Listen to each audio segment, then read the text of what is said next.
నమస్కారం. ఈనాటి విశ్లేషణకు స్వాగతం. ఈరోజు మనం ఒక సూపర్ ఇంట్రెస్టింగ్ టాపిక్లోకి వెళ్ళబోతున్నాం. ఇంటర్లింక్ ఎకోసిస్టంలో రీసెంట్గా వచ్చిన ఒక మేజర్ అప్డేట్ గురించి మనం మాట్లాడుకోబోతున్నాం. క్రిప్టో కరెన్సీని గ్లోబల్ పేమెంట్ నెట్వర్క్స్తో ఎలా కనెక్ట్ చేస్తున్నారు, ఇది భవిష్యత్తులో మన ఆర్థిక లావాదేవీలను ఎలా మార్చేయబోతుంది అనే విషయాలను ఇక్కడ డీటెయిల్డ్గా తెలుసుకుందాం. అయితే అసలు ఈ అప్డేట్ ఏంటి అని చూసే ముందు డిజిటల్ అసెట్స్ ప్రపంచంలో మనందరికీ ఎప్పటినుంచో ఉన్న ఒక పెద్ద డౌట్ గురించి మాట్లాడుకుందాం. అదేంటంటే, నిజంగా మన రోజువారీ షాపింగ్కి క్రిప్టో కరెన్సీ రెడీ అయిపోయిందా? అవును, మనమెప్పుడూ వినే ఈ బిట్కాయిన్, ఆల్ట్ కాయిన్స్ కేవలం ఇన్వెస్ట్మెంట్ కోసం మాత్రమే కాకుండా రెగ్యులర్ చెల్లింపుల కోసం ఎలాంటి టెన్షన్ లేకుండా నిజ జీవితంలో వాడబడే స్థాయికొచ్చాయా? ఈ ఆసక్తికరమైన ప్రశ్నకు సమాధానమే ఇంటర్లింక్ తీసుకొచ్చిన ఈ సరికొత్త అడుగు. దీనికి సమాధానమే మన మొదటి విభాగం, ద క్యాటలిస్ట్, అంటే ఇంటర్లింక్ వాళ్ల సరికొత్త వీసా కార్డ్ లాంచ్. అవును, మీరు విన్నది నిజమే. ఇంటర్లింక్ అఫీషియల్గా తమ వీసా గేస్ట్ క్రిప్టో కార్డ్ని మార్కెట్లోకి తీసుకొచ్చేసింది. ఇది మామూలు విషయం కాదండి, నిజంగా ఇదొక గేమ్ చేంజర్ అని చెప్పొచ్చు. ఎందుకంటే ఇప్పటివరకు మనం డిజిటల్ అసెట్స్ అంటే ఎక్కడో వర్చువల్గా ఉంటాయనుకుంటాం. కానీ ఈ బ్రేక్ త్రూ కార్డ్ ద్వారా మన దగ్గర ఉన్న డిజిటల్ అసెట్స్తో మనకు కావలసిన భౌతిక వస్తువులను, అంటే రియల్ వరల్డ్లో రోజువారీ కొనుగోళ్లను చాలా సింపుల్గా చేసేయొచ్చు. జస్ట్ మన రెగ్యులర్ బ్యాంక్ డెబిట్ కార్డ్ ఎలా వాడతామో అచ్చం అలాగే ఇది కూడా పనిచేస్తుంది. సరే, మరి ఇదంతా ఎలా సాధ్యపడుతుందో ఇప్పుడు చూద్దాం. దీని వెనుక ఉన్న అసలు సిసలైన టెక్నాలజీ మన రెండో విభాగం, the engine, automatic crypto conversion. ఇక్కడ ప్రాసెస్ ఎంత స్మూత్గా జరుగుతుందంటే ఇందులో ఎలాంటి ఫ్రిక్షన్ ఉండదు. మొదటి దశలో మనం ఎక్కడైనా పేమెంట్ స్టార్ట్ చేయగానే వెంటనే రెండో దశలో సిస్టమ్ ఆటోమేటిక్గా మన క్రిప్టోను ఆన్ ద స్పాట్ లోకల్ కరెన్సీలోకి మార్చేస్తుంది. ఇది హర్ఫాన్ అంటే లిటరలీ కనురప్ప వేసి లోపు జరిగిపోతుంది. ఇక మూడో దశలో డైరెక్ట్ పేమెంట్ పూర్తవుతుంది. అంటే షాప్ అతనికి వాళ్ళ లోకల్ కరెన్సీ వెళ్తుంది, మన అకౌంట్ నుంచి క్రిప్టో డెబిట్ అవుతుంది. బ్యూటిఫుల్ కదా? ఇక్కడ మనం గమనించాల్సిన ఒక ఇంపార్టెంట్ పాయింట్ ఏంటంటే, ఈ ఆటోమేటిక్ కన్వర్షన్ వల్ల మనకొచ్చే లాభాలు ఒక రేంజ్లో ఉన్నాయి. ముఖ్యంగా ముందు క్రిప్టో అమ్మాలి, ఆ తర్వాత ఆ డబ్బులు విత్డ్రా చేయాలి, అప్పుడే పేమెంట్ చేయాలి అనే మాన్యువల్ తలనొప్పులు ఏమీ ఉండవు. ఎక్కడికక్కడ డైరెక్ట్ పేమెంట్స్ ఎనేబుల్ అయిపోయాయి. పైగా ప్రపంచంలో ఏ మూలకైనా వెళ్ళండి, ఈజీగా వాడుకునే వీలు కలిగింది. టెక్నాలజీ గురించి పెద్దగా తెలియని వాళ్లు కూడా చాలా సులువుగా వాడేలా దీన్ని డిజైన్ చేశారు.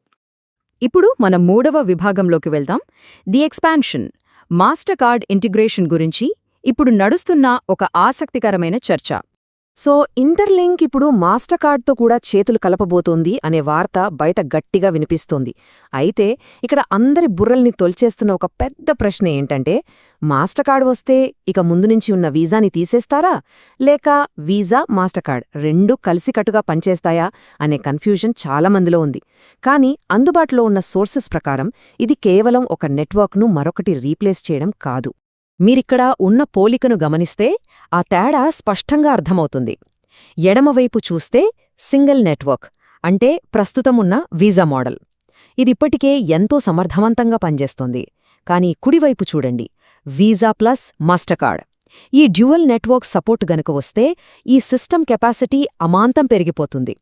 ఈ రెండు గ్లోబల్ జయంట్స్ కలిసి పనిచేస్తే నెట్వర్క్ స్టెబిలిటీ అనేది నెక్స్ట్ లెవెల్కి వెళ్తుంది. మాస్టర్ కార్డ్ కూడా తోడైతే యూసర్స్కొచ్చే బెనిఫిట్స్ గురించి ఎంత చెప్పినా తక్కువే. పాయింట్ నంబర్ 1, ఇంకా ఎన్నో దేశాల్లో ఈ క్రిప్టో పేమెంట్స్కి యాక్సెప్టెన్స్ పెరుగుతుంది. నంబర్ 2, పేమెంట్ ఫ్లెక్సిబిలిటీ అనూహ్యంగా పెరుగుతుంది. దీనివల్ల అత్యంత కన్వీనియన్స్ కలుగుతుంది. మనకు ఎక్కడ ఏ నెట్వర్క్ స్ట్రాంగ్గా ఉంటే దాన్ని వాడుకునే స్వేచ్ఛ వస్తుంది. ఒక్క మాటలో చెప్పాలంటే గ్లోబల్ రీచ్ మరియు యూజబిలిటీ మామూలుగా ఉండదు. అండ్ ఇదంతా చూస్తుంటే మనకొక విషయం చాలా క్లియర్గా అర్థమవుతోంది. అదే మన నాల్గవ విభాగం, ద హొరైజన్, అంటే ఇంటర్లింక్ వారి బిగ్ విజన్. ఇప్పటివరకు చాలామంది క్రిప్టో అంటే కేవలం పెట్టుబడి పెట్టడానికి లేదా ఎప్పుడో ఒకప్పుడు రేటు పెరుగుతుందేమో అని ఎదురుచూసే ఒక స్పెక్యులేటివ్ అసెట్ లాగా మాత్రమే చూస్తూ వచ్చారు. కానీ ఇంటర్లింక్ వాళ్ల అసలు లక్ష్యమేంటంటే ఆ మైండ్ సెట్ని బ్రేక్ చేసి క్రిప్టోని ఆ పరిమితుల నుంచి పూర్తిగా బయటకు తీసుకువచ్చి మన రోజువారీ అవసరాలకు ఉపయోగపడే ఒక సాధారణ సాధనంగా, అంటే ఎవ్రీడే యూటిలిటీ టూల్గా మార్చడం. ఇది నిజంగా ఫినాన్షియల్ సెక్టర్లోనే ఒక పెద్ద పారాడైమ్ షిఫ్ట్ అండి.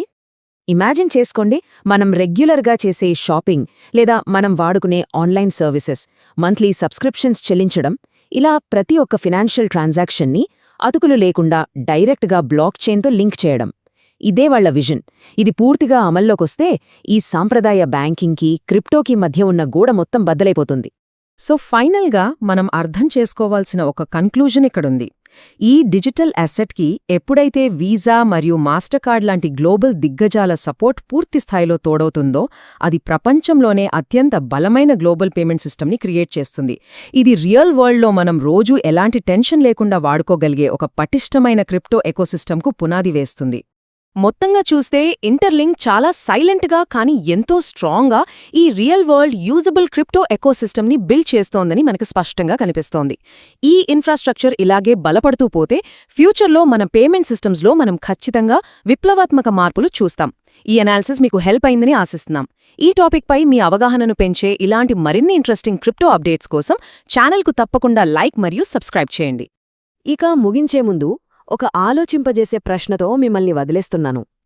రోజువారీ ఫైనాన్స్ ఎకోసిస్టమ్ ఇంత ఫాస్ట్గా మారిపోతున్న ఈ టైంలో ప్రపంచవ్యాప్తంగా ఉన్న ఈ డిజిటల్ వాలెట్స్ అన్నీ పూర్తిస్థాయిలో బ్లాక్ చైన్ ఆధారితంగా ఎప్పటికల్లా మారుతాయి. ఏమంటారు?